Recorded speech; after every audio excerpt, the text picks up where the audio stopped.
ఈరోజు chicken curry ఎలా తయారు చేసుకోవాలో తెలుసుకుందాం. వాటికి కావాల్సిన పదార్థాలు: కారం, ఉప్పు, oil, ginger garlic paste, garam masala, ధనియాల పొడి, చికెన్, పెరుగు, ఉల్లిపాయలు, లెమన్. శుభ్రపరచుకున్న చికెన్లోకి ఉప్పు, కారం, పసుపు, పెరుగు వేసుకొని కలపండి. బాగా కలుపుకున్న తర్వాత ఒక 30 మినిట్స్ ఫ్రిడ్జ్లో పెట్టండి. ముందుగా స్టవ్ ఆన్ చేసుకొని కళాయి పెట్టుకొని అది కొంచెంసేపు వేడయ్యాక కొంచెం ఆయిల్ వేసుకొని ఆయిల్ వేడయ్యాక తరిగిన ఉల్లిపాయలు, పచ్చిమిర్చి వేసుకొని పచ్చివాసన పోయినంత వరకు వేయించుకోవాలి. కాస్త సాల్ట్ వేస్తే త్వరగా ఉల్లిపాయలు వేగిపోతాయి. ఇలా లైట్ బ్రౌన్ కలర్ వచ్చిన తర్వాత అల్లం వెల్లుల్లి పేస్ట్ వేసుకొని బాగా పచ్చివాసన పోయినంత వరకు వేయించుకోవాలి.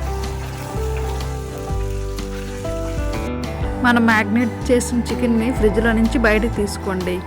అల్లం వెల్లుల్లి పేస్ట్ పచ్చివాసన పోయిన తర్వాత చికెన్ వేసుకోవాలి కళాయిలో. ఇలా చికెన్లో వాటర్ వచ్చినంత వరకు బాగా వేయించుకోవాలి.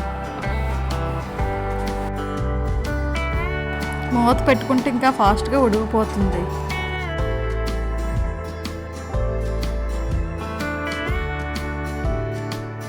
ఇలా 5 మినిట్స్కి ఒకసారి మూత తీసి గరిటతో బాగా కలుపుకోండి, లేకపోతే అడుగు పెట్టేస్తుంది. ఇలా చికెన్ బాగా ఫ్రై అయ్యాక కొంచెం 1/2 గ్లాస్ వాటర్ వేసుకొని బాగా కలుపుకోవాలి.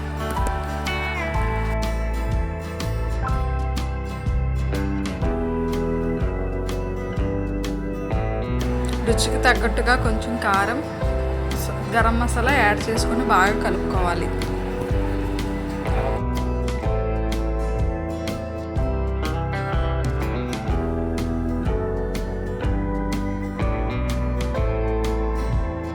అంతేనండి, రుచికరమైన చికెన్ కర్రీ రెడీ అయిపోయింది. ఈ వీడియో నచ్చినట్లయితే లైక్ అండ్ సబ్స్క్రైబ్ చేయండి.